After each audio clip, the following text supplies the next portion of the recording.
शराब घोटाले में ईडी समन की अनदेखी पर आज दिल्ली सीएम अरविंद केजरीवाल की पेशी राजभवन कोर्ट ने मुख्यमंत्री को आज पेश होने का दिया था आदेश। ईडी ने 7 फरवरी को दायर की थी याचिका। कांग्रेस के बैंक खाते सीज करने के खिलाफ आज प्रदर्शन। दिल्ली आईटीओ पर आयकर विभाग के बाहर दिल्ली कांग्रेस करेगी प्रदर्शन। दिल्ली विधानसभा में सीएम केजरीवाल की पेश विश्वास मत पर आज होगी चर्चा। शुक्रवार को मुख्यमंत्री सदन में प्रस्ताव पेश करते हुए बीजेपी पर बोला था हमला। दिल्ली विधानसभा में सीएम केजरीवाल ने कथित ऑपरेशन लोटस को लेकर बोला हमला। कहा कि बीजेपी ने 25-25 करोड़ का ऑफर दिया, फिर भी हमारे विधायक नहीं बिके। दिल्ली में बीजेपी का राष्ट्रीय महाधिवेशन 2 दिन तक कार्यकर्ताओं को मिलेगा जीत का मंत्र। आखिरी दिन प्रधानमंत्री मोदी का संबोधन। बिहार में नीतीश कुमार सरकार का बड़ा फैसला। महागठबंधन सरकार में आरजेडी कोटे के मंत्रियों के विभागों की होगी समीक्षा। तेजस्वी यादव के स्वास्थ्य, पथ निर्माण और नगर विकास विभाग के कामों की भी जांच। इसरो आज मौसम सैटेलाइट इनसेट 3DS करेगा लॉन्च। आंध्र प्रदेश के श्रीहरिकोटा से शाम 5:35 पर होगी लॉन्चिंग। मौसम और आपदा संबंधी मिलेगी सटीक जानकारी। आरबीआई ने पेटीएम को दी बड़ी राहत। पेटीएम पेमेंट पर प्रतिबंध लागू की सीमा बढ़ाई। अब लोग 29 फरवरी की बजाय 15 मार्च तक कर सकेंगे पेटीएम से पेमेंट। यूपी में 60,000 पुलिस कांस्टेबल भर्ती के लिए आज से 2 दिवसीय लिखित परीक्षा। नकल रोकने के हाईटेक इंतजाम। कैमरे के सामने होगी सब परीक्षा। 48 लाख परीक्षार्थी देंगे शामिल। राजस्थान की पोखरण में आज एयरफोर्स करेगी वायु शक्ति 2024 का आयोजन। 2019 के बाद हो रहे इस आयोजन में राफेल, सुखोई, जगुआर सहित स्वदेशी तेजस, प्रचंड और ध्रुव सहित 121 विमान दिखाएंगे अपना दमखम।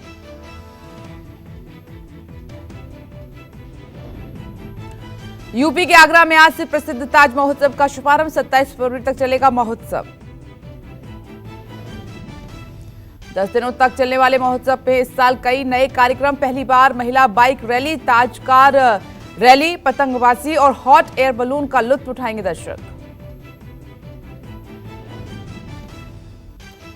राहुल गांधी की भारत जोड़ो न्याय यात्रा का आज 35वां दिन है। पीएम मोदी के संसदीय क्षेत्र वाराणसी में राहुल की एंट्री। गोलगड्डा चौराहे से आज शुरू होगी यात्रा। वाराणसी में आज राहुल का रोड शो भी है। बाबा विश्वनाथ के दर्शन करेंगे राहुल गांधी। प्रधानमंत्री के गढ़ में कांग्रेस नेता की जनसभा और वहीं भदोही में इंटर होगी यात्रा। आज भारत जोड़ो न्याय यात्रा में शुक्रवार को शामिल हुए आरजेडी नेता तेजस्वी यादव। बिहार में जमुहार से सासाराम शहर तक तेजस्वी गाड़ी चलाकर राहुल की लेकर आए। यूपी में राहुल गांधी की यात्रा में बदलाव। कानपुर, जालौन, झांसी होते हुए मध्य प्रदेश नहीं जाएगी यात्रा। कानपुर में समाप्त होकर 24 फरवरी को पश्चिमी उत्तर प्रदेश में दाखिल होगी यात्रा।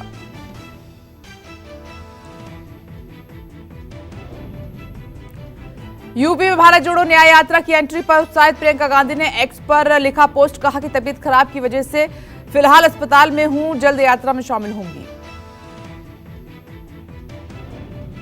बिहार के कैमूर में कांग्रेस नेता राहुल गांधी और आरजेडी नेता तेजस्वी की साझा जनसभा। दोनों नेताओं ने बीजेपी और बिहार सीएम नीतीश पर बोला तीखा हमला। बीजेपी पर राहुल गांधी का बड़ा हमला। बीजेपी का काम नफरत फैलाना। कांग्रेस के डीएनए में नफरत नहीं, देश में अन्याय चरम पर है। किसान युवाओं के साथ अन्याय हो रहा है। राहुल गांधी ने पीएम मोदी के विकास के दावे को बताया धोखा। कहा कि केंद्र सरकार का विकास फॉर्मूला गरीब और किसान विरोधी, अडानी जैसे उद्योगपतियों की है चांदी। राहुल गांधी ने नीतीश कुमार पर तंज कसते हुए कहा कि हिंदुस्तान का एक्सरे जातिगत जनगणना है, जातीय गणना हो गया, इसीलिए नीतीश कुमार यू टर्न लेकर भाग गए। बिहार के पूर्व डिप्टी सीएम और आरजेडी नेता तेजस्वी यादव ने पीएम मोदी को बताया झूठ की मशीन। आगामी लोकसभा चुनाव में इंडिया गठबंधन की जीत का किया दावा। पीएम मोदी और सीएम नीतीश पर तेजस्वी ने कसा तंज। कहा कि अब तो डबल इंजन की सरकार है, अब विशेष राज्य का दर्जा दे दें। रोहतास के टेकरी में किसानों की महापंचायत में शामिल हुए राहुल गांधी। किसानों से पैदावार की कम कीमत, जमीन का मुआवजा, स्वास्थ्य पर की चर्चा। हरियाणा के रेवाड़ी में पीएम मोदी ने एम्स की आधारशिला रखी, साथ ही अन्य विकास परियोजनाओं की भी सौगात दी। हरियाणा के रेवाड़ी से पीएम मोदी का कांग्रेस पर बड़ा आरोप, कहा कि जो नहीं चाहते थे राम मंदिर बने वो भी जय सिया राम बोलने लगे हैं। अब रेवाड़ी में पीएम मोदी ने एक बार फिर दिया 400 पार का नारा, कहा कि अब की बार एनडीए सरकार 400 पार, दुनिया भर में मोदी की गारंटी की चर्चा। केंद्रीय स्वास्थ्य मंत्री मनसुख मांडविया ने कहा है कि 2014 तक 7 देश में 6 एम्स थे, अगले 10 दिन में देश को 7 और एम्स मिल जाएंगे। 20 और 25 फरवरी को पीएम मोदी जम्मू, राजकोट, बठिंडा, कल्याणी, मंगलागिरी और रायबरेली जाएंगे। 6 और एम्स राष्ट्र को समर्पित करने के लिए जम्मू और राजकोट का दौरा कर सकते हैं। अकाउंट फ्रीज मामले में कांग्रेस को कोर्ट से बड़ी राहत, आईटी ट्रिब्यूनल ने खातों से हटाया फ्रीज, कहा कि अकाउंट में रखने होंगे 115 करोड़ रुपए।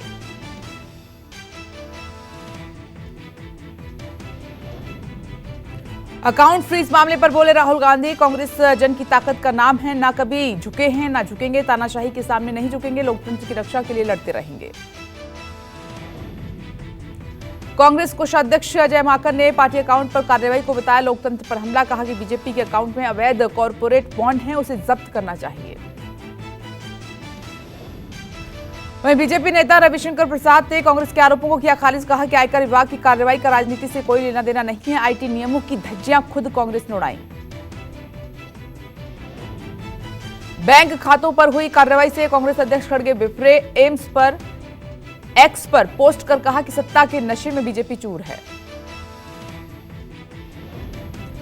कांग्रेस पार्टी के बैंक खाते को सीज किए जाने का दूसरी विपक्षी पार्टियों ने भी विरोध किया। आप नेता सौरभ भारद्वाज ने कहा कि इलेक्टोरल बॉन्ड पर लगी सुप्रीम फटकार से बीजेपी बिफर गई है।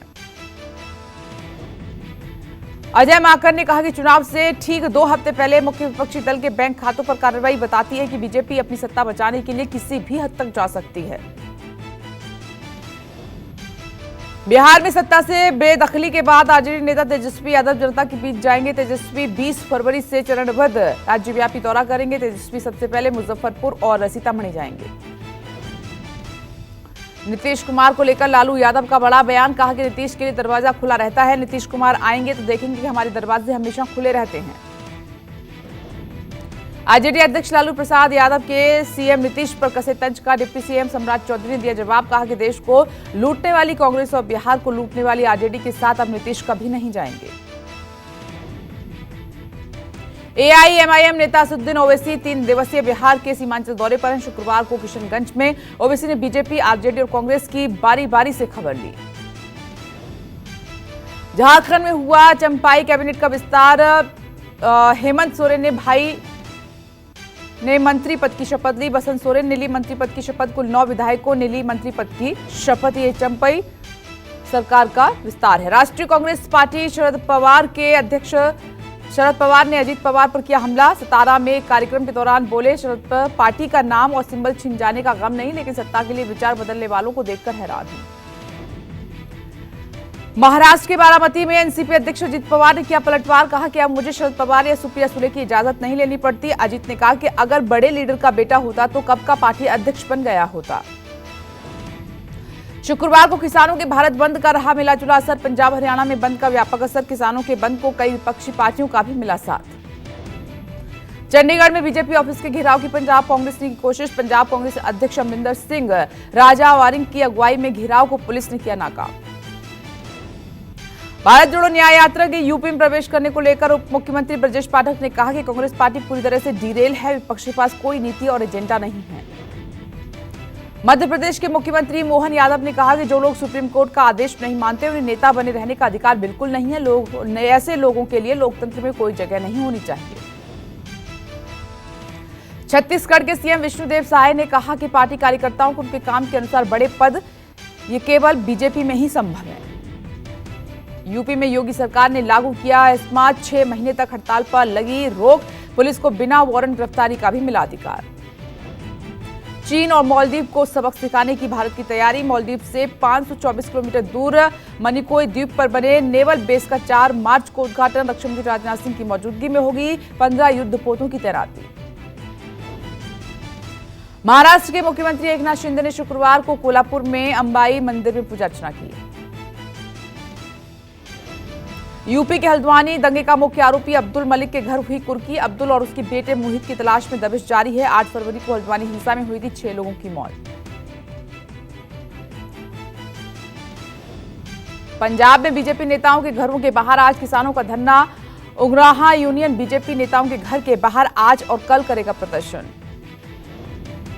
केंद्र सरकार से चल रही बातचीत के बीच किसान नेता सरवंत सिंह पंधेर का बड़ा बयान। सरकार पर लगाया किसानों की आवाज दबाने का आरोप। शुक्रवार को पंधेर ने लगाया आरोप, कहा कि किसानों के मुद्दे और आंदोलन को कवरेज कर रहे कई सोशल मीडिया और यूट्यूब चैनल किए गए बंद। यूपी के मुजफ्फरनगर के सिसौली में आज किसान महापंचायत। भारतीय किसान यूनियन ने बुलाई पंचायत। पंजाब, हरियाणा, उत्तराखंड और यूपी के प्रतिनिधि आगे की रणनीति पर करेंगे मंथन। हरियाणा के शंभू बॉर्डर पर शुक्रवार को फिर हुआ हंगामा। बैरिकेडिंग की तरफ किसानों के बढ़ने पर पुलिस ने छोड़े आंसू गैस के गोले। कई किसानों को आई चोटें। किसान आंदोलन को लेकर पीएम मोदी पर तेजस्वी यादव ने साधा निशाना। कहा कि प्रियंका चोपड़ा से मिलेंगे पीएम, पर किसानों से मिलने का नहीं है वक्त। समय नहीं है, वो प्रियंका चोपड़ा से जरूर मिलेंगे, लेकिन हमारे किसान भाइयों से नहीं मिलेंगे। तेजस्वी यादव ने कहा कि किसानों को एमएसपी मिलनी चाहिए। 24 में बीजेपी और मोदी को सत्ता से बेदखल कर देगा विपक्ष। झूठ बोलने की फैक्ट्री है पीएम।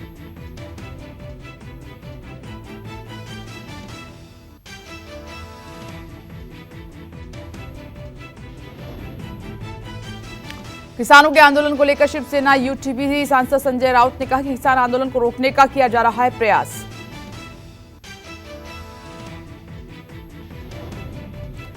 मंत्रियों के साथ किसानों की बैठक को लेकर बोले राउत। कहा कि स्वतंत्र भारत में ये क्या हो रहा है, सिर्फ तारीख पर तारीख। किसान आंदोलन को लेकर महाराष्ट्र में क्या कर सकते हो रहा है विचार।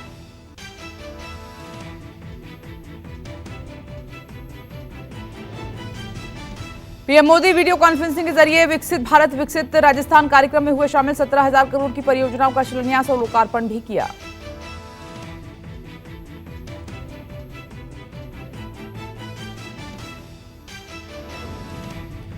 रेल, रोड और सौर ऊर्जा पानी परियोजनाओं से जुड़े पीएम मोदी ने कहा कि परियोजनाएं राजस्थान के हजारों युवाओं को रोजगार देने वाली हैं। पीएम ने अपने संबोधन में फ्रांस के राष्ट्रपति का जयपुर दौरे का जिक्र किया। कहा कि आपने राष्ट्रपति का जो स्वागत सत्कार किया उसकी गूंज पूरे भारत और फ्रांस में है।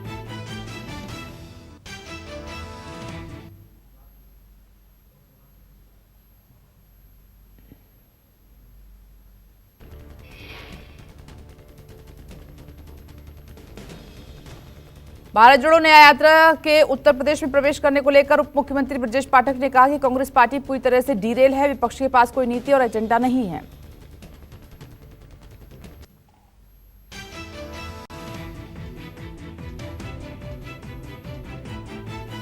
वहीं पश्चिम बंगाल के संदेशखाली यौन शोषण मामले पर सियासत गर्म है। बीजेपी प्रतिनिधिमंडल को पुलिस ने शुक्रवार को बैरंग लौटाया।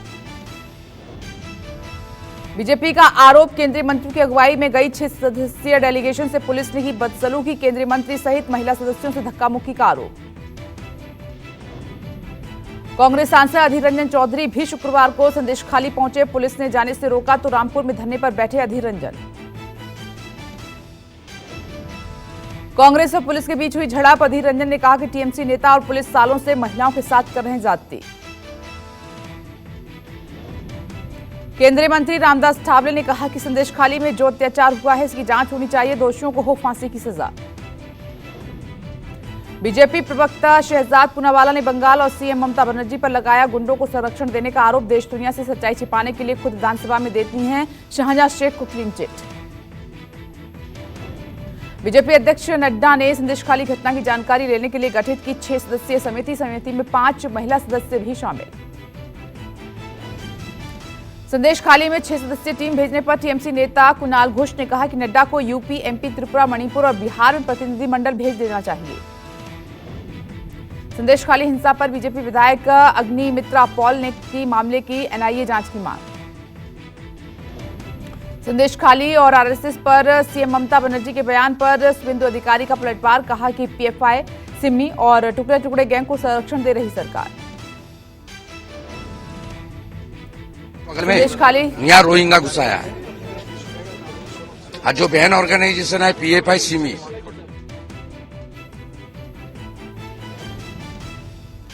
संदेशखाली हिंसा पर बीजेपी सांसद कविता पाटीदार ने कहा कि एक महिला मुख्यमंत्री के होते हुए महिलाओं पर अत्याचार होना, दुराचार करना मानवता की हत्या करने के बराबर है।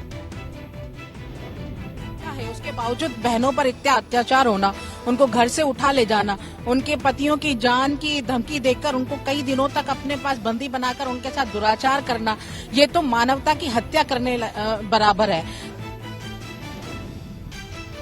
राष्ट्रीय महिला आयोग की अध्यक्ष रेखा वर्मा 19 फरवरी को संदेशखाली के दौरे पर जाएंगी। पश्चिम बंगाल के मुख्य सचिव और डीजीपी पश्चिम बंगाल के साथ करेंगी बैठक।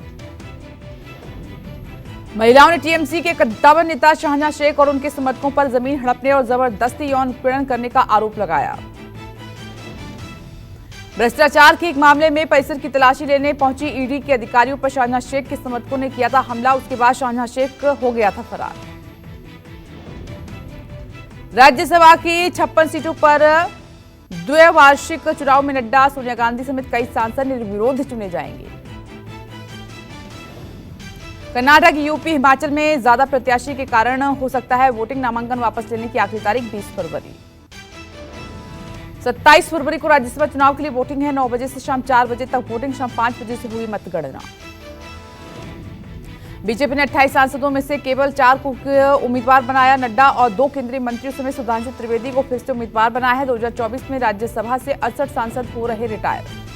यूपी की 10, महाराष्ट्र और बिहार की 6, पश्चिम बंगाल, मध्य प्रदेश की 5 पर चुनाव है। गुजरात, कर्नाटक की 4, आंध्र प्रदेश, तेलंगाना, राजस्थान और ओडिशा की 3-3 सीटें शामिल हैं। कर्नाटक विधानसभा में पेश हुआ बजट। कर्नाटक के मुख्यमंत्री सिद्धरमैया राज्य का बजट करेंगे पेश। मराठा समुदाय की सामाजिक और वित्तीय स्थिति पर सर्वेक्षण रिपोर्ट तैयार। महाराष्ट्र राज्य पिछड़ा आयोग के मुख्य न्यायाधीश शुक्रे ने रिपोर्ट सीएम को सौंपी। देश भर के राज्यों में बीजेपी का गांव चलो अभियान जारी। असम के मुख्यमंत्री हिमंता बिस्वा शर्मा ने गोलाघाट में गांव चलो अभियान में हिस्सा लिया। नंदा गौरा महोत्सव में नारी सशक्तिकरण पर बोले सीएम धामी। कहा कि महिलाओं को चारधाम यात्रा और अंतर्राज्यीय मेले के माध्यम से बाजार उपलब्ध कराया जा रहा है। पश्चिम बंगाल के शिक्षक भर्ती घोटाले में ईडी का एक्शन। प्रमोटर राजीव डे के कई फ्लैट्स पर छापेमारी हुई है। जेल में बंद पूर्व मंत्री के घर सहित 5 जगहों पर रेड।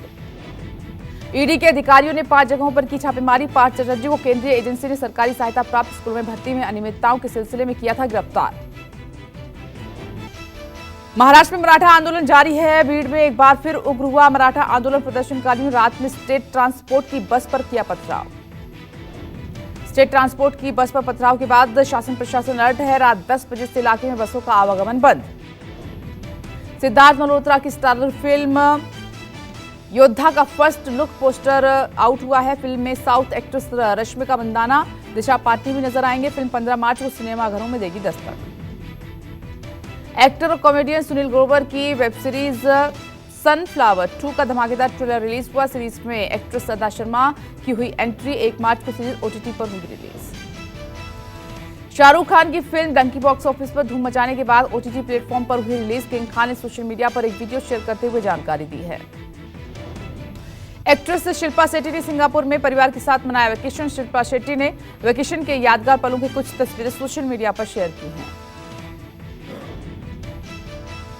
अमेरिकी उपराष्ट्रपति चुनाव के लिए भारतीय मूल की तुलसी गेबार्ड रिपब्लिकन उम्मीदवार हो सकती हैं। राष्ट्रपति पद के उम्मीदवार ट्रंप और तुलसी के बीच हुई मुलाकात के बाद अटकलें तेज। रूसी राष्ट्रपति पुतिन के सबसे बड़े विरोधी अलेक्सी नवलिनी की जेल में मौत की खबर है। रूस की सबसे खतरनाक jail the polar wolf colony jail में बंद थे नवलिनी। पाकिस्तान आम चुनाव में कथित धांधली के खिलाफ पीटीआई का आज देशव्यापी प्रदर्शन है। इमरान खान की पार्टी ने 85 सीटों पर गड़बड़ी कर अपने प्रत्याशी हरवाने के लगाए हैं आरोप। पाकिस्तान के पूर्व पीएम इमरान खान की पत्नी बुशरा बीवी को जान का खतरा है। इस्लामाबाद हाईकोर्ट में दायर की अपील। घर की बजाय अदियाला जेल में शिफ्ट करने की अपील। राजकोट में इंग्लैंड के खिलाफ चल रहे तीसरे टेस्ट में भारत का बड़ा झटका। आर अश्विन हुए टीम से बाहर। फैमिली मेडिकल इमरजेंसी की वजह से लौटे घर। सीरीज के बाकी मैच से भी खेलने पर सस्पेंस।